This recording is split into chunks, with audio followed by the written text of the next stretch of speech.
There we go. Got a lot of people on this screen. Let me make Ah, sure I got all the graphics right. Oh, I thought we got rid of Taylor. Good God, boy, you just blew my ears out, Jason. your your Good God. volume was so out there, it scared me.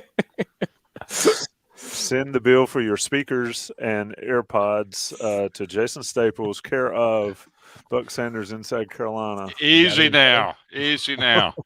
Is that any better? Much better.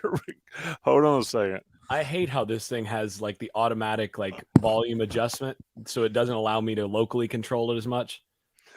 I tried to make banners. Everybody listening to this stream knows the schedule. So let's get right into it.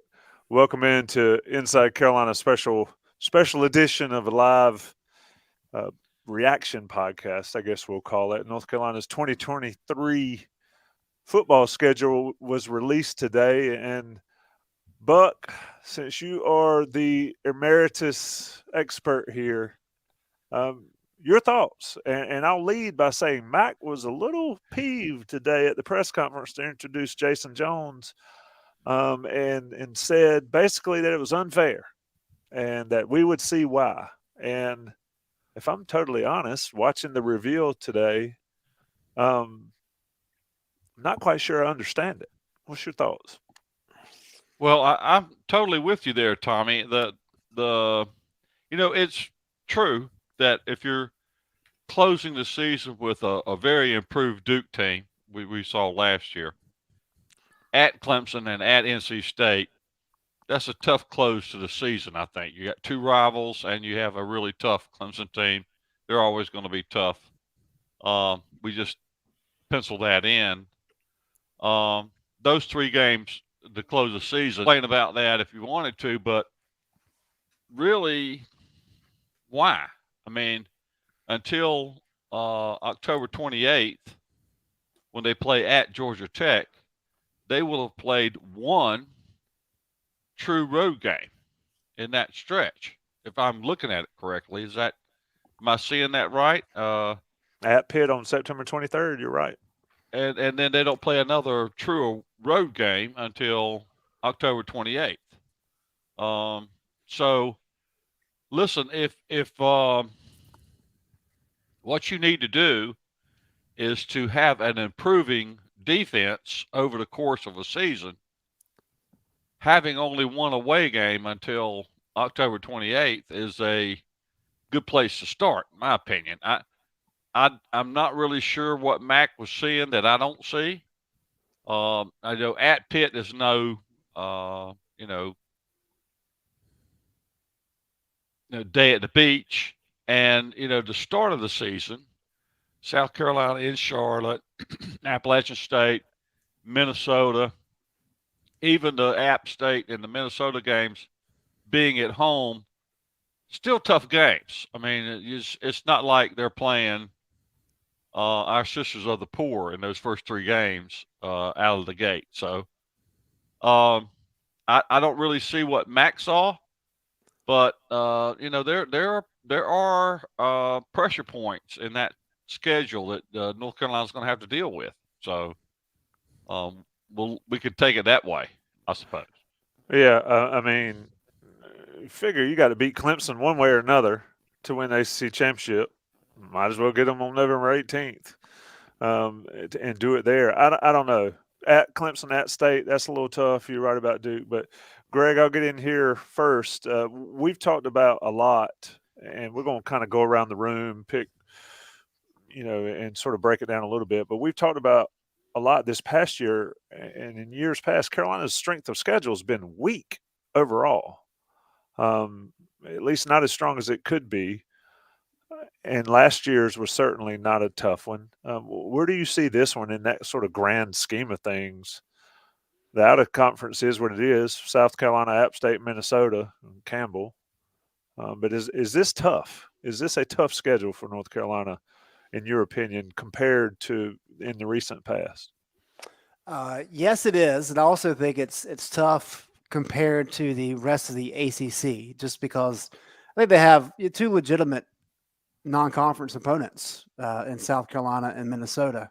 We can dive into those, and of course, we know the local rivalry, the kind of new rivalry with App State.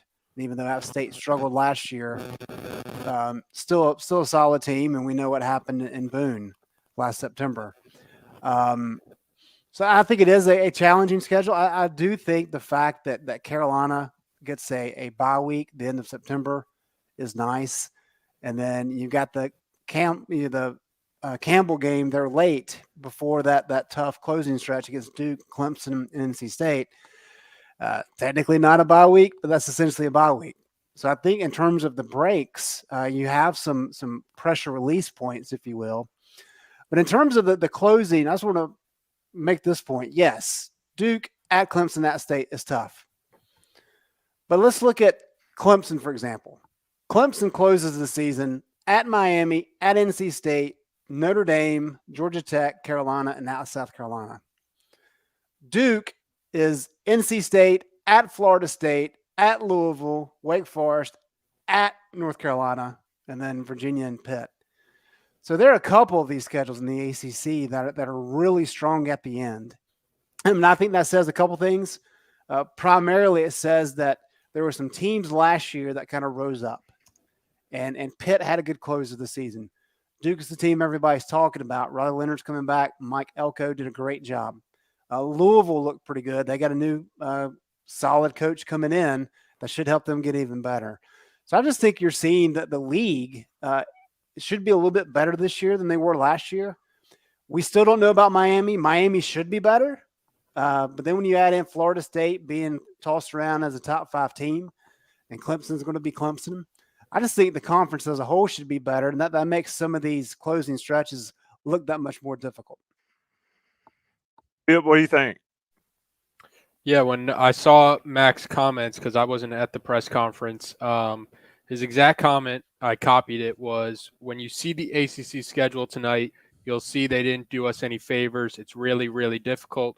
We start tough and we finish on an unbelievably tough schedule. So I'm disappointed. After hearing his comments, I thought we were going to get something where like the ACC was going to announce that like the Syracuse game got replaced with like a trip to Tallahassee and North Carolina had to play like Florida State. And then the actual schedule comes out and kind of like the point Buck mentioned, North Carolina doesn't leave the state of North Carolina more than once until week 9. 5 of your first 7 games are at home. For a team that's going into year 5 under Mac Brown, and you have an established quarterback, a Heisman caliber quarterback in Drake May, the schedule talk should be like so far below it when like the ACC is not like the most daunting of conferences. You still have a game against Campbell. Minnesota is replacing their star running back. I'm pretty sure Chase Bryce is finally out of eligibility at App State. And I think like when I'm watching Mac Brown's like not post game, when I'm watching Mac Brown's press conferences, sometimes we talk about the program having like a culture problem, and I think that almost starts at the top when you have a head coach who's kind of getting out ahead of the schedule release, saying how disappointed he is with it, when it's like you're going to play who you have to play. After what I saw in the ACC championship game against Clemson, like I don't know if you could put a trip to Death Valley anywhere in that schedule for me to feel comfortable about North Carolina's chances in that game and the gap kind of between those two programs. So I think it's kind of status quo when it comes to the schedule, and it kind of left me feeling a little disheartened when I heard Mac's comments, and then I saw the actual schedule come out. Yeah, I don't disagree with anything you said there, and especially Greg's point earlier about Campbell is a de facto second bye. So I think that's a pretty good shakedown. Jason, get in. Selfishly, as somebody that goes to Kenan Stadium all the time, I don't like 3 games jumped up. together, drummed up together, 3 home games, Syracuse, Miami, and Virginia. But otherwise, I mean, they don't get on a plane but twice all season. Unless I guess you could fly to, I don't know where you would go if you flew to Clemson. Be faster to drive down there. But I'm just not seeing the worry. Jason, what do you think about Greg, Vip, Buck's comments? I mean, I'm just part of the chorus at this point. Pretty well agree with everything that's been said. The thing that I suspect that Mac is so upset about is that the Campbell game came before the Duke game. If I had to guess, that's been set, right? Yeah, but if I had to guess, he would have wanted the Campbell game before the Clemson game, and feels like going Duke, Clemson, NC State is borderline unfair, fully unfair, because he wants something. He wants a break before NC State. He doesn't want the toughest team you're playing right before your rival. He wants there to be a buffer there. That's my guess. If I'm looking at his comments, the only thing when I looked at this, I was like, well, geez, I mean, your non-conference is your non-conference. I mean, it's where you've been putting your non-conference up front. So, okay, that's on you. And, App State is a team you should beat. I mean, yeah, they played you real close this year, but that's your responsibility to knock out the the quality FCS or Power 5 team. Sorry, the FCS team is the 14th, October 14th. So Petty, so I missed that comment. I was like, no, I think it's actually November 4th. No. There's one on October 14th too. But that's my suspicion, is that he would have wanted, say, the Duke and the Clemson game flipped, or the Campbell game somewhere a little bit different. But again, the Campbell game, as far as I know, was already set there. So, I mean, what are you going to do there? And I did see his comment that, like, South Carolina, App, and Minnesota is what did he say, that as tough a non-conference schedule as anybody in the country has. And I did kind of that North Carolina's ever played. I heard that as well. But yeah, I was like, as tough as anybody in the country has. I mean, you're talking about the number 3 SEC East team, a group of 5 team. And I mean, it's a decent group of 5 team, but okay. And then the number 4 team in arguably the worst division in college football last year, in Power 5 college football in the Big Ten West. So how exact? I mean, look, South Carolina's a good team. Minnesota is a pretty good team, but we're not talking about playing LSU out the gate here. I mean, you're not playing Bama here. So these are games that if North Carolina is going to be where Mac Brown wants them to be, these are games you've got to win. You need to win that opener against South Carolina. I mean, Tommy, I think coming into that game, you're going to declare that a must win, aren't you? Absolutely. You got to win that game if you want to be where you want to be as this program. You should not be losing to App State at this phase of Mac Brown 2.0. And Minnesota's a quality program under old Row the Boat, but at the same point, that's a team that all things being equal, you should beat that team. So, I look at this schedule and you get through those, and then your opener's Pitt. Maybe he would have wanted the open date before Pitt rather than Syracuse. I don't know, but I mean, that's a game that maybe make it a coin flip. Syracuse, Miami. I mean, at that point, I agree. Where else are you going to put, say, the Clemson game and make this a lot easier on yourself? You want the Clemson game right before or after Miami? I mean, is that any worse than State? I don't see a whole lot that's unfair here or a problem. But again, everybody, whenever schedules come out, tend to think that their schedules aren't real friendly. Although I did see Clemson comment was, wow, 10 games within two and a half hours of the Clemson campus. Or no, I'm sorry, within 2.5 hours of Charlotte. Clemson plays 10 games within 2.5 hours of Charlotte. So I mean that's real local, and that's that doesn't hurt you in terms of both the less travel time on your bodies and also in terms of recruiting your biggest area. That's not going to hurt you. But yeah, I don't think that this is an unfriendly draw, as it were. I think the biggest difference is it's a harder schedule than what you're generally going to get in the Coastal. And now that the Coastal's not there, I mean, that's going to be a little different. Buck, I'll bring you in here. What are the highlights on this schedule for you? It's I kind of like not seeing all the Coastal mess all the time. Virginia Tech was fun to play and fun to go to, but your personal highlights looking at the schedule, Buck.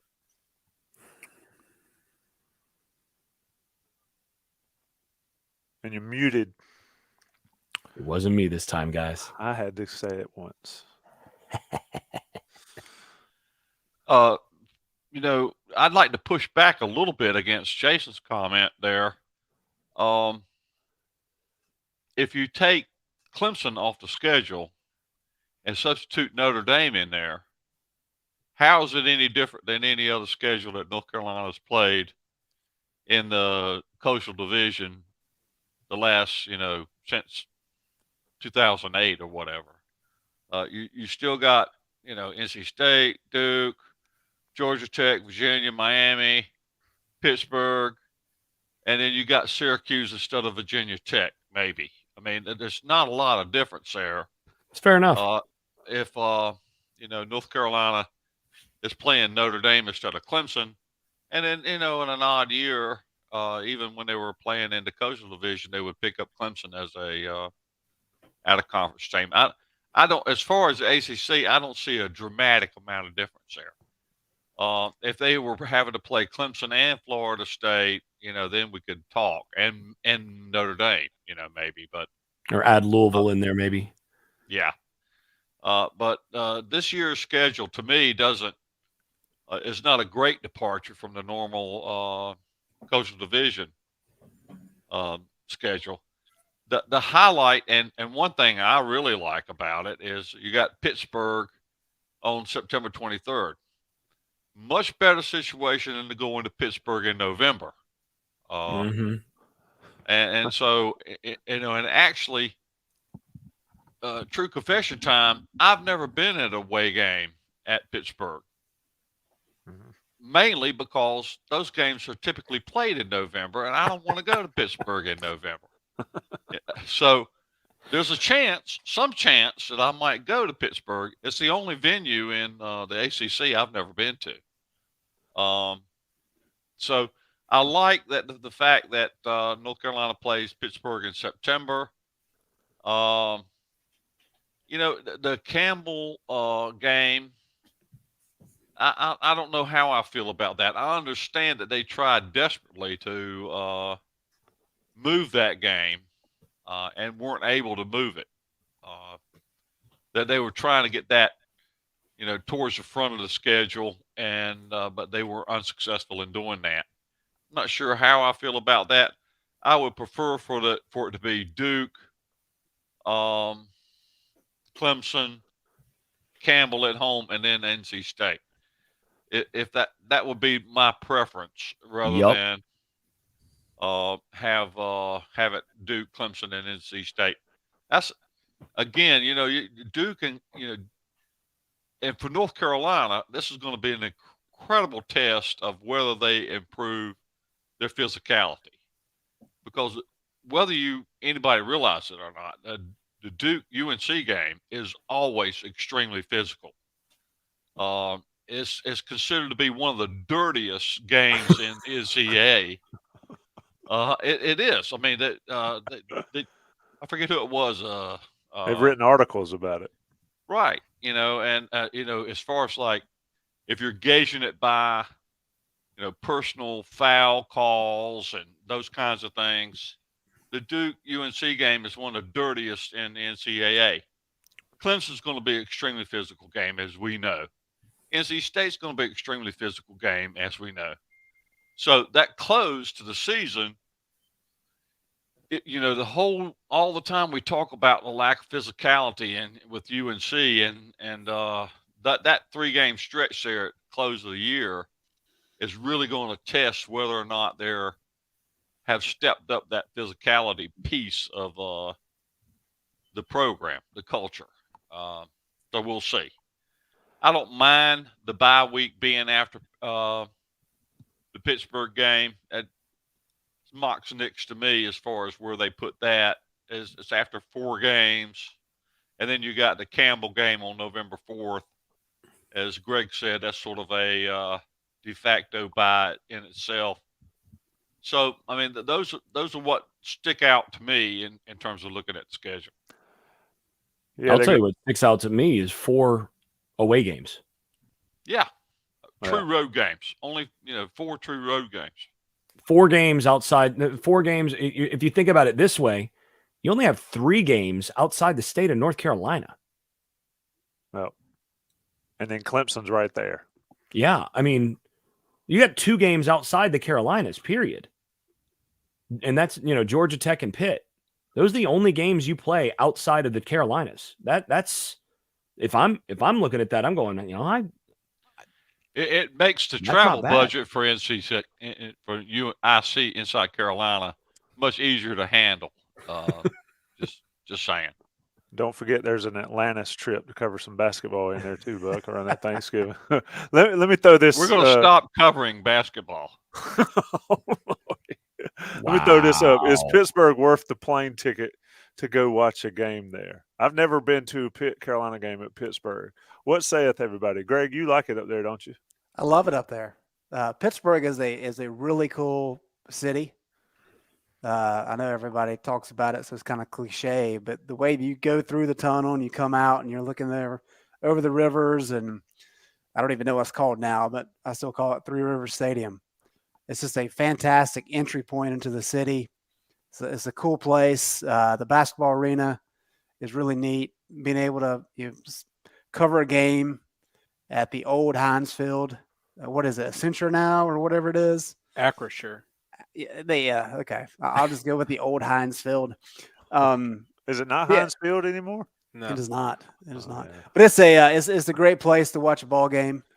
As we always joke, and you joke all fair, Tommy. Yeah, this is typically a Thursday night game up there. Mm-hmm. But yeah, I think that's one of the better places to watch a game for sure. Yeah, and that's one reason I've not been up there, because it's on a Thursday, and going up there for a Thursday. If the Steelers play on Sunday somehow at home, that's a heck of a trip if you can swing that and go that way. Vip, your overall thoughts? I'm looking at this is one of my favorite things, the with all the logos and all, and it's sort of, I'm trying to look across the league. But your thoughts on this Carolina schedule? I mean, let's go ahead and say it. 9-0 after Campbell. I was going to give you my highlight of the schedule.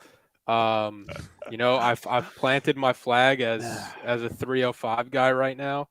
And my highlight of the schedule would have to be the Miami game, especially going away from the Coastal and the Atlantic. Now North Carolina only plays Miami 2 times in the next 4 years. There's something cathartic about seeing the U get thrown down to me. And it goes back to 2015 when Marquise Williams started it. I know it really boils the blood of a lot of Miami fans when that happens. Wait, they're Miami fans? Come on, Petty. Mr. Petty. But Miami is Don't get Jason started on Miami. I'm throwing gasoline for Jason right now. You've got a Miami program who just fired their offensive coordinator, Josh Gaddis, a year removed from him winning the Broyles Award. You got the stories of Cristobal needing to get his guys into the program, get the bad culture guys out. You have Deion Sanders stealing all their commits. I am going to miss – we did this talk at the end of last season where we talked about what we were going to miss the most about the Coastal Division. And for me, what I'm going to miss the most is the yearly game against Miami. And it's been one that has favored North Carolina with UNC winning 4 straight. It's a game where when we do the schedule talk, it feels like you could just pencil in a win. as long as Mario Cristobal is coaching X's and O's on the other sideline. So for me, the Miami game is the highlight. Take a look, by the way, at Miami's closing to the schedule. If this had been North Carolina's close, Mac Brown would have a case here. They close with North Carolina, right? So, and that's what, at North Carolina, Clemson, Virginia, at NC State, at Florida State, Louisville, at BC. They caught them all. That right there now, and that's after Miami's already, sort of worn through that, off-season hype that they live off of for that first month. So they're already going to be kind of fading into that month, and then they get North Carolina, at Clemson, Virginia, at North Carolina, Clemson, Virginia, at NC State, at Florida State, Louisville in that stretch. That's going to be. They're going to need real. They're going to need a 5-0 start to start the season, because once you start to get to the North Carolina, the Clemson, we know kind of their front runner mentality where they kind of shut it all down. But you never know when you're going to get a Middle Tennessee mixed up in there. Yeah, and then that 5-0 start's going to be tough, because out the gate they've got a decent Maryland team, and then Texas A&M, and that Texas A&M team's going to be good despite what they were last year. I mean, they were bad last year, but they had 8 guys on their offense that were freshmen or sophomores. You're not going to be good on offense with that anywhere. All of a sudden, though, those guys suddenly are sophomores and juniors. Now you're talking, and they got a real quarterback. So now they're going to be a whole different animal. Texas A&M looks like when they're mad, playing mad. Because I haven't seen that yet, but I'd love to see them what they look like if they're like really riled up. Yeah, because they have players. They just were super young, and all of a sudden, they get a little bit older, and that game for Miami might be a little rough in week 2. Didn't Petrino go there? The OC there? Yeah. Jimbo hired somebody to call the plays that runs basically the same offense he does. I'll give A&M to the end of September before they implode. Yeah, they'll have the meeting rooms will be worth putting some spy cameras in just to watch those interactions. But that first couple weeks, they'll be pretty good. Still one of the greatest memes in the history of college athletics, Petrino. Greg, highlights of this schedule. I'm looking across the board. I mean, North Carolina avoided Notre Dame again this year. I like, they could flip the Miami game to that September 30th and have the bye week later. But what's your highlight here? What is the tipping point for North Carolina in this schedule? I like this schedule, and Jason touched on this earlier. I think it's a good start to the season. In that South Carolina is a Power 5 conference team, right? So I'm not quite prepared to say it's a name team, but it's a good team who had some good wins last year. And Shane Beamer's kind of got things turned around down there. Spencer Rattler's coming back. They do lose a lot. But that is a good game that Carolina should be favored in. We know about App State. App State, my understanding is, I haven't really dived into them, they return a lot. I don't think Chase Bryce is coming back at 32, but we'll have to wait and see how that plays out with the waiver. Minnesota, I know that division is not great, but I mean, that's a 9-4 team last year with a top 25 defense. It's Minnesota. I think is an interesting story because Tanner Morgan was the guy that they've really liked at quarterback for a long time. They've been waiting. I'm going to butcher his name, but Ethan Kell Imagnanis. He's Greek. You butchered it. Did I butcher it? What is it? I have no idea, but you butchered it. I think it's pretty close, actually. But anyway, he was the guy that they've kind of been looking to for the future. And Tanner gets hurt midway through the year last year, so he goes in and plays the last 4 games of the year as a starter. And while he wasn't great, he got his feet wet. So I think Minnesota is a team that they lose some key pieces, but they've got some key pieces coming back. That's PJ Flex in the 7th year. I think that's a game that's going to be a good test for North Carolina. And then, of course, you guys know that I like Pat Narduzzi. And I think Pitt once again is going to be really good defensively. They did lose some key pieces. They got some good pieces coming back. Drakovic's coming in. I think he's a better quarterback for sure than Keaton Slovis was. So I think there's 3, maybe 4 games out of the gate that are games that Carolina probably should win if they're going to be a good team this year, but they could easily lose. And I think it's good just in terms of we will know exactly how good this team is by the bye week. And it's not one of these years where we're waiting around until a big game comes around in October to say, okay, are they legit or not? We should know that very early this year. That's a great point there, because we've said that the last couple of years is we don't know how good they are until they play X or they play Y. And you're right, they've got 3 P5 games and 1 good G5 game in there to open the season. I just think you got to win them. I mean, you can't.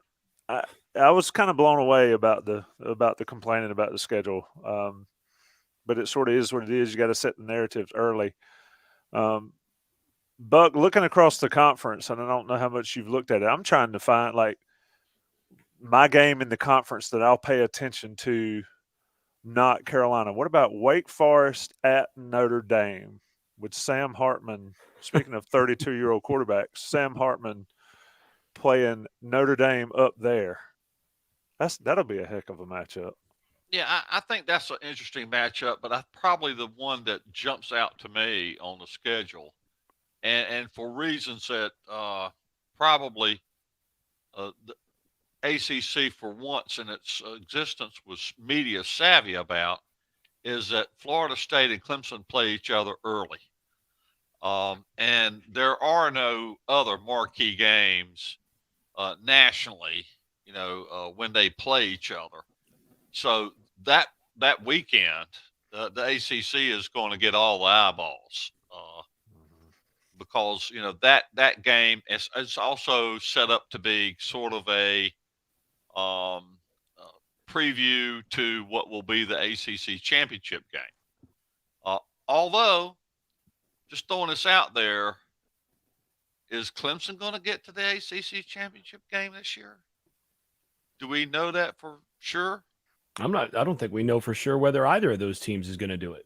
Yeah, but still, I'm just saying that the savvy part about if maybe the ACC did this through just dumb luck, but which would probably be the best guess, but having Florida State and Clemson play each other that early, and they'll be dominating. That'll be the dominant game that weekend nationally.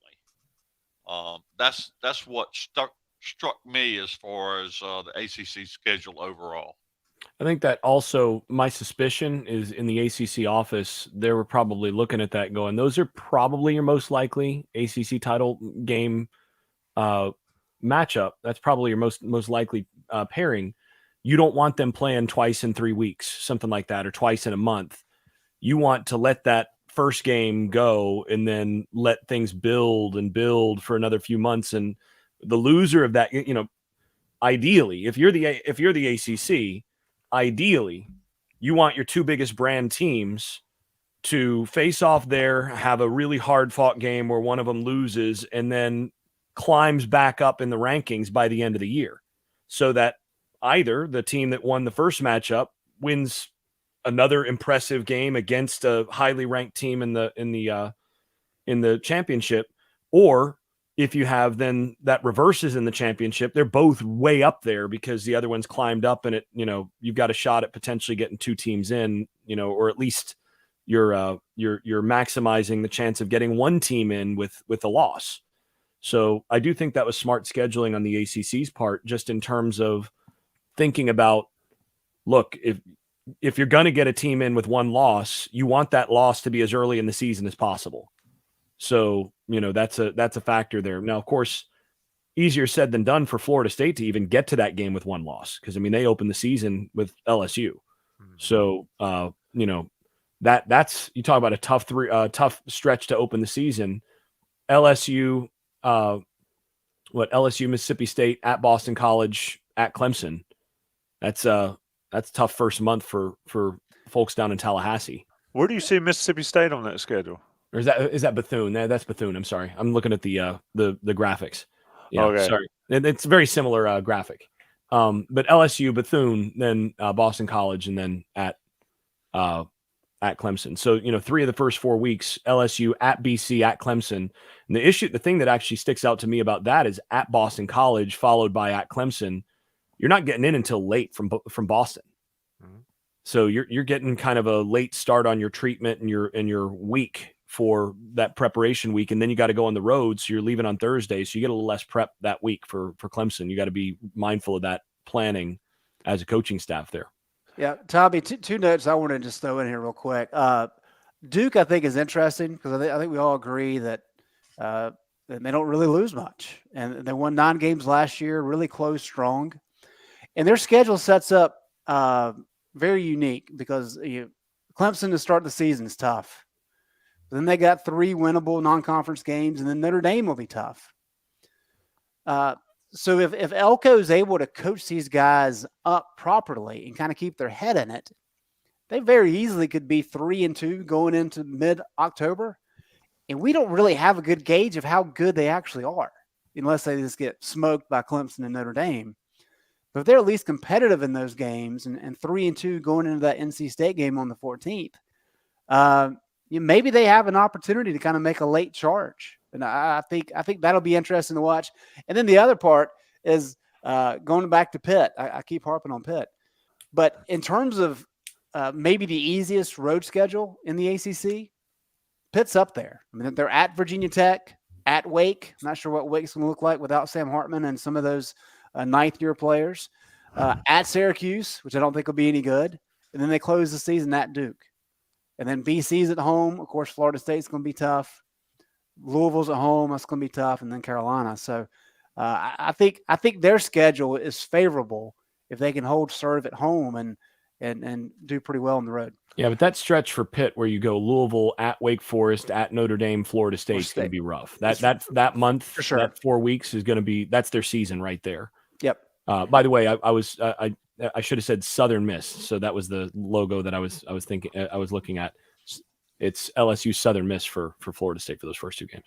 Oh, yeah, I was like, what? What are you looking at? But yeah, Vip, what's your eyeball game not Carolina related in this conference? It would have to be Florida State at Clemson. I think like everybody else kind of mentioned, it's a preview of the most likely ACC championship.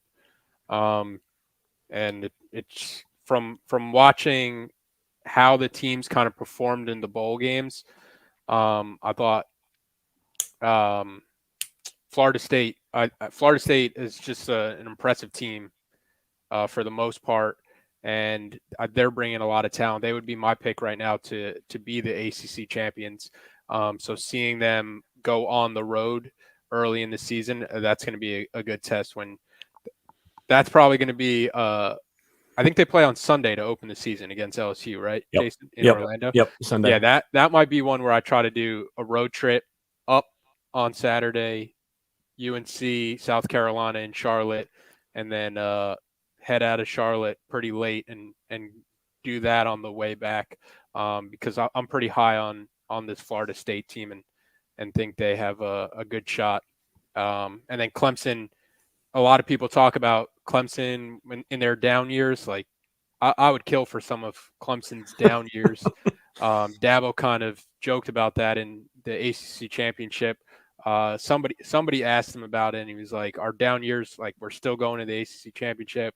We're still, running teams out of buildings in the ACC championship." So I think the talk of Clemson's demise is a bit over exaggerated with the talent that they're getting. Oh, and they're also bringing in, pretty proven offensive coordinator to change things there in Garrett Riley. So, I mean, that's a major change in terms of what they're doing offensively and moving into some stuff that I think will be more effective for what they do. So I've got a couple questions for the group here. One's short answer, the other one's a little bit longer, but this is the first year of the 3-5-5 full conference schedule. where we're no longer in divisions, which I think is unique. And it really seems like over the last 15 years, when we talk about the Coastal, and part of it's because it's the Coastal, is that if you can get to 6-2 in the conference, you got a pretty good chance of winning the Coastal. Does that still hold? Do you think a team can go 6-2? Can Carolina go 6-2 and feel pretty good about their chances for the ACC championship game? And beyond that, what do you think about the new setup, that 3-5-5 with the whole conference playing together without there being divisions? Buck, go ahead. Well, I would start by, I'd have to go back and look, but just going on my aging memory, I would say there's been very few times where you've had a ACC title game featuring an 8-0 champion and a 7-1 champion. I think that's probably very, very rare. So it's probably much more likely you've got a 7-1. In the past, it's been 7-1 or 8-0, and then 6-2 in the other conference. So I think if you can get to 6-2, you've probably got a pretty good shot to get into the ACC title game. And as far as the way they have changed the schedule, how I feel about that, like I said, you substitute out Notre Dame for Clemson in this schedule, and there's nothing that jumps off the page there that makes it a lot different than other ACC schedules that North Carolina's had. So I really don't see that great a difference this year. I think there's a potential down the road that you will see some schedules that look very much different to us. But as far as next year's schedule, playing Notre Dame or playing at Notre Dame or playing at Clemson, to me, is pretty much a wash in some cases. So the rest of the schedule looks, very, very similar to what we've looked at in the past. Indeed, it does. Greg, you had I like, and I don't know if this answers your question directly. The last time Carolina played at Clemson, what year was it? Anybody know off the top of your head? 2014. 14. So 9 years ago. And I kind of miss that stuff. With conference expansion, teams not playing each other or not going around and playing. So I kind of like the setup in that regard. The unbalanced schedules are tough. When some teams miss Florida State and Clemson or miss the good teams of the bunch in a certain year, I'm not sure how, to use Mac's term, fair that is, but it sort of is what it is. Greg, what's your other question? And does it involve numbers? Because if it does, I'm out. No, just those two in terms of, can Carolina get to the title game at 6-2? And to Buck's point, I was just looking the history of the Coastal versus the Atlantic. Only one time has both the Coastal champ and the Atlantic champ been undefeated. That, of course, was 2015, Carolina and Clemson. And I think there's another one where Virginia Tech and FSU were both 7-1. But it is rare for there to be two great teams in the ACC. Which how many times though have there been a 1 or 2 loss team in the Atlantic? So at 0. Recently, not. Last 10 years, there's not been. So there's not been a 1-loss team finishing second in the Atlantic in the last 10 years. Probably since 2014 is my guess. Well, yeah, I mean the last team. Let's see, 2011, Clemson was 6-2. That was the last time a champion had 2 losses. Well, no. I'm saying saying, so when was the last time that the number 2 team in the Atlantic had one loss? Like when under the new way. Yeah, under the new way of how many times would the Coastal Division champion not been in a championship game if it had no division? And that's kind of where I'm going with this. Is that like 2014, Clemson lost to Florida State early in the year in Tallahassee, and then was the better team probably by the end of the year with Deshaun Watson. But that year, I think they would have rematched regardless. I can't think of a bunch since then. I don't have it in front of me, but I think that is a very, very good point. It's worth looking into. But my suspicion is that if North Carolina finished 6-2 and one of those 6 wins was on November 18th at Clemson, then I think they'd make it. Mm-hmm. That's my suspicion. But it would depend on who those 6 wins are and those 2 losses. I mean, I think that's the thing. I think you can make the ACC championship game with 2 losses under this format as often as not, as long as you beat the right teams and you end up with the tiebreakers. That's the key. Yeah. Go ahead, Vip. Yeah, and to go back to Greg's question, I like the 3-5-5 model. It was a point that you were kind of getting at, Tommy. For the student athlete experience, you lose the yearly games against Miami and Virginia Tech, but over the course of 4 years, you have the chance to go to every ACC stadium, which I think is really cool for players that, maybe wouldn't normally get the chance to travel throughout the country. And then can UNC get to 6-2 in the ACC if that's the benchmark? The reason you'd say yes, Drake May. The reason you'd say no, the defense. So it's kind of seeing how those two can kind of balance out. And it's somebody in the chat was asking if you thought UNC could get to the ACC title game. And it's hard. If you're making picks right now, it's hard to pick UNC to get there, just knowing what we saw from the defense last year. And you would have to see some major improvement once games start, because I think we're all past the point of whatever people are saying publicly before the games start. It's time to see kind of results on the field before you have some kind of confidence in this UNC team as a whole to get to places where Florida State and Clemson seemingly are right now. Yeah, and Tommy, to answer Jason's question, 2012, FSU and Clemson were both 7-1. They would have played. 2013, FSU was 8-0. Clemson was 7-1. They would have both played for the title. And then in 2016, Clemson and Louisville were both 7-1. So 3 times since division started, would the championship game have been different?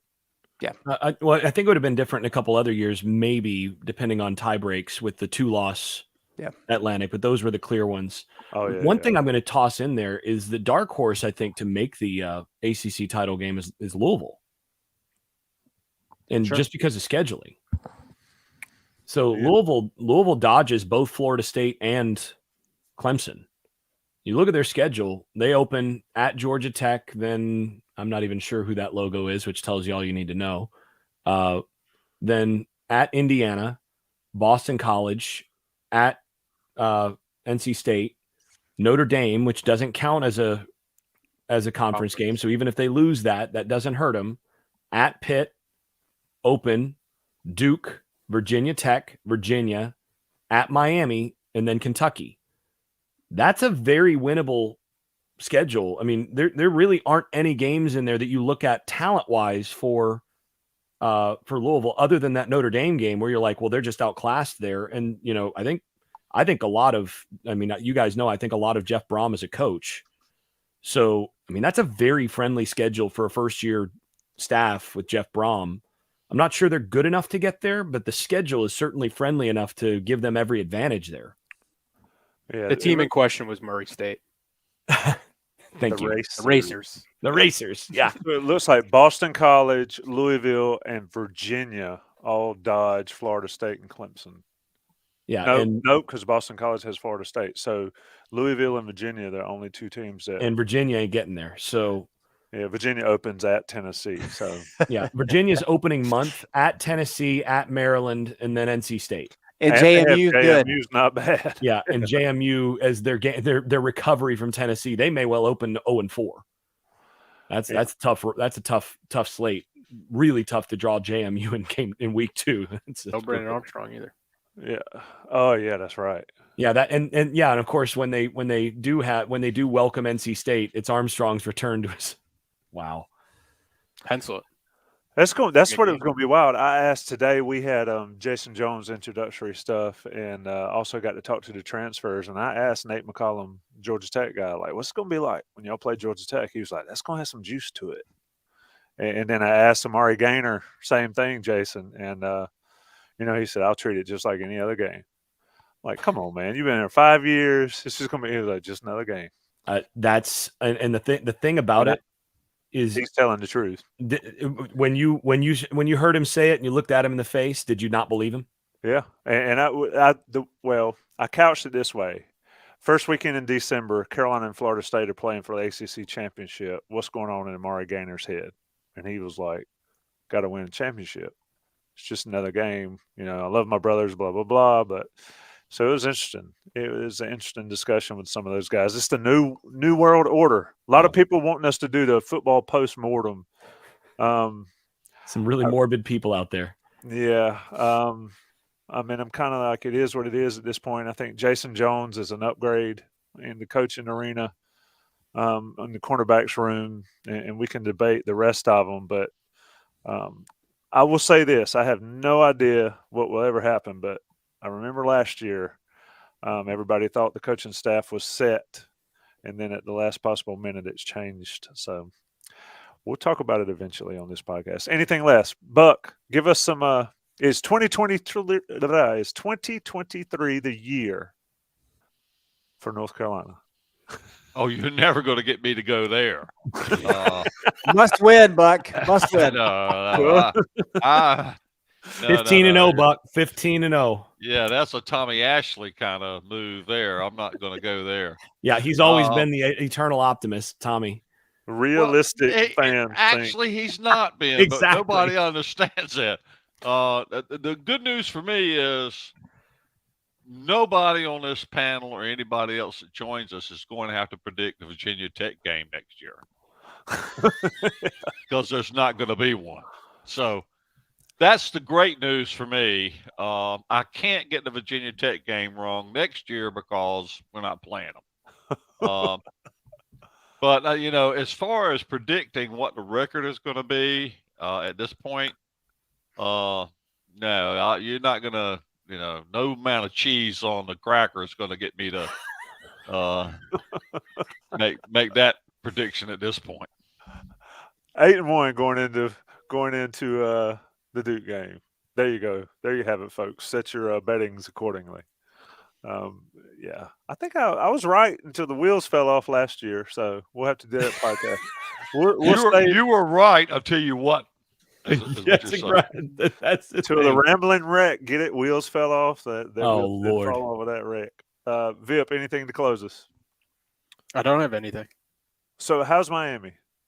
Life update. Is Miami much different than the grand state of North Carolina? No, not that much different. I would say I picked a good time to move in January in the middle of winter. We'll see how the summer's get. It's going to be hot. I might be traveling. Oh, it is so nice down there in the summer. Jason, I have a pool. At my apartment, so pool party's over here. I talked to somebody we also interviewed today, Tom McGinnis, the Australian punter that's in town. Just got in town a couple of weeks ago. I was like, "What's the difference in Australia and Chapel Hill?" And he says, "Not that much different, except kangaroos replace deer." Is what people dodge on the roads. Anything left, Greg? Oh, there's plenty left, but we don't have to talk about it tonight. We've got plenty of time to talk about that in the months to come. Give us a tease. We all got it. It has been fun. Buck, Jason, I'm not going to ask you, Jason. I want to get out of here before 10:30. All I would say is Amari Gaynor is that way, day in, day out. Every day is a business day. Yeah, folks need to check out all those interviews. They'll all be posted. I filmed the Elijah Huzzy one, so if I'm a little bit close and the video's not great, it's on me. because I'm not used to holding the camera and trying to talk to somebody. But everybody else, Ross and Adam and Nia, did some work today, and we'll have all that stuff up in the week to come. Worth watching. Some new blood at Carolina, in addition to all the freshmen. And Jason Jones is pretty solid too, as well. New cornerback. discipline. I have discipline. I got you. Let me get out of here. Welcome in to the close of the Inside Carolina Special Podcast. 2023 schedule released. Carolina looking at the ACC championship game. Possibly. We'll see. Greg, Jason, Vip, Buck. I'm Tommy and Johnny T-Shirt and JohnnyT-Shirt.com. Thanks, fellas.